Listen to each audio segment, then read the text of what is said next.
K-drama lovers, welcome back to Drama Lovelies, where we unwrap the wildest, most addictive drama storylines. If you are new here, you're in for a ride. Don't forget to hit that subscribe button because today we are diving into one of the most thrilling yet heartwarming drama of 2023. The first episode starts with the protagonist, Yi-joo, painting a portrait of her family. She doesn't think it's very good, so she's concerned her family won't like it. The radio host reassures her that the gesture will be appreciated by her loved ones. Shortly after that, her sister-in-law, Sehi, hands her a call. Her mother-in-law informs that she will soon be arriving with her friends, so Yi-joo should keep things prepared. When Yi-joo asks her sister-in-law for help, she turns her down immediately. Then, we are shown Yi-joo slaving like a maid, preparing food, cleaning dishes and stuffs. However, when her mother-in-law's friends arrive, everyone is underwhelmed by her preparations. Once everyone has left, Yi-joo's mother-in-law starts pressuring her to persuade her father to give her a son, a prestigious position in the family business. However, Yi-joo argues that Seok is truly enjoying his work. Following that, Yi-joo goes to her parents' house to give them the portrait as a present. But her mother and sister aren't home. She then calls the office and gets the confirmation from the manager, Jae-won, that they are actually attending an important company event. Following that, Yi-joo too heads to the event. Yi-joo tries to reach her husband Seok over the phone. When he doesn't pick up, she tries calling his office. The call is soon picked up by one of his colleagues. The news of her husband's resignation comes shortly after. Considering he kept it a secret from her, she's taken aback by shock as why would he not tell her? Well, because he wants to fanboy over her younger sister, Han-yura.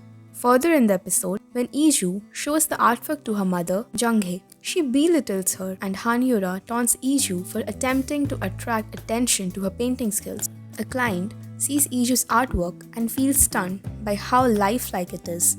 Following that, she raves about how accurate Yi-joo's portrait is. After the client leaves, Jung-hye makes an effort to charm Yi-joo by asking her to paint realistic portraits for the next charity event. Yi-joo, in her naivety, agrees to be in her mother's good books. At this point, we are finally introduced to our male lead, Do-guk.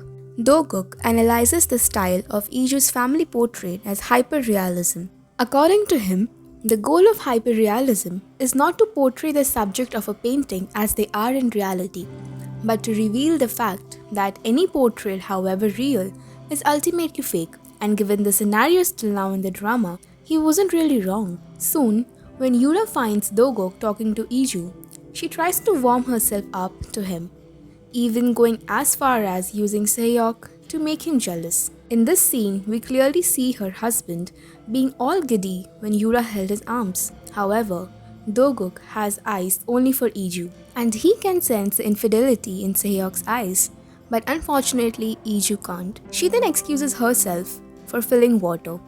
Later, she comes across Do-guk after using the washroom. He confronts her frustrated about her being naive and not seeing the fact that her efforts towards her family are one-sided. She, however, seems completely oblivious to whatever he is saying. Do-guk then apologizes for his outburst before leaving, and this is the only time we see him in this episode. Further, during the gallery's auction, a client places the winning bid at a charity portrait. Then, she publicly shames and slaps Jung-hye for deceiving her. The paintings are exposed to be fake and that these paintings are not created by the artist the company claims they are, and Jung-hye is currently under arrest warrant.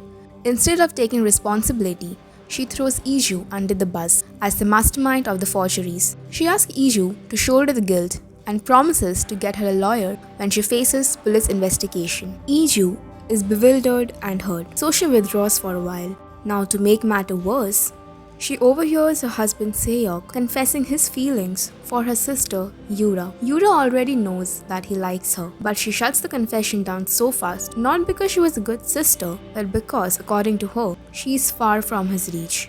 Yi-joo walks in and hears it all.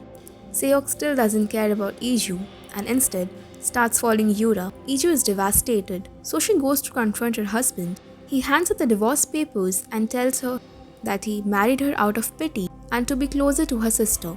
Yi-joo is so disappointed and saddened that she runs away in tears. Further in the episode, her mother calls Yi-joo as she is driving, asking her to shoulder the responsibility by using the family card. In this scene, it's finally revealed that Yi-joo is adopted in the Han family. Yes, that is one important plot twist.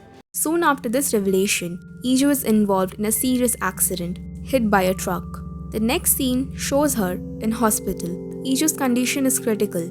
While she fights for her life, when no one is present, Jung-hye disconnects her device. She tells her that she had never once liked her, and certainly not after her adoption. She found Yi-joo's struggle for love and acceptance pathetic, and she never liked how Yi-joo seemed to exhibit no greed.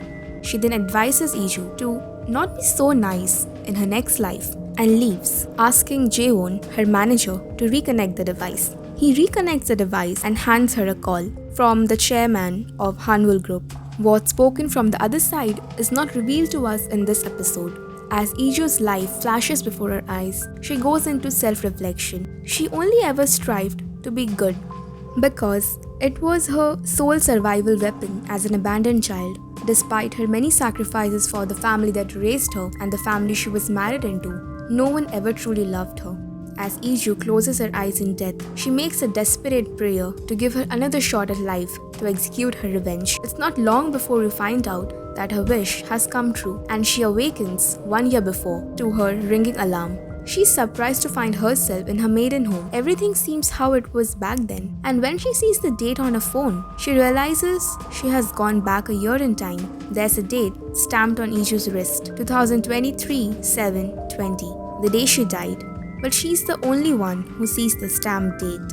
Following this, everything proceeds just as it did a year ago. Yi-joo and her now fiancé Sehyeok go to look for a wedding gown, and the events at the bridal shop turns out exactly the same as she remembered it. Yi-joo recalls her mother's poisonous words just before her death.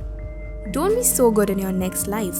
And this time too, she listens. But Yi-joo is not showing any mercy this time. She steps forward and slits her wedding gown with Sehyeok's fountain pen and breaks the engagement with him, leaving him in shock. The episode ends on this note. The once good girl Yi-joo is back, but this time, she's not walking into that trap. She is rewriting the story. Episode 1 just gave us a glimpse, but episode 2, that's when the real revenge begins. If you enjoyed this deep dive, hit that like button and subscribe for more breakdowns like this. Until next time, keep watching, keep feeling, and remember, here at Drama Lovelies, the drama never ends.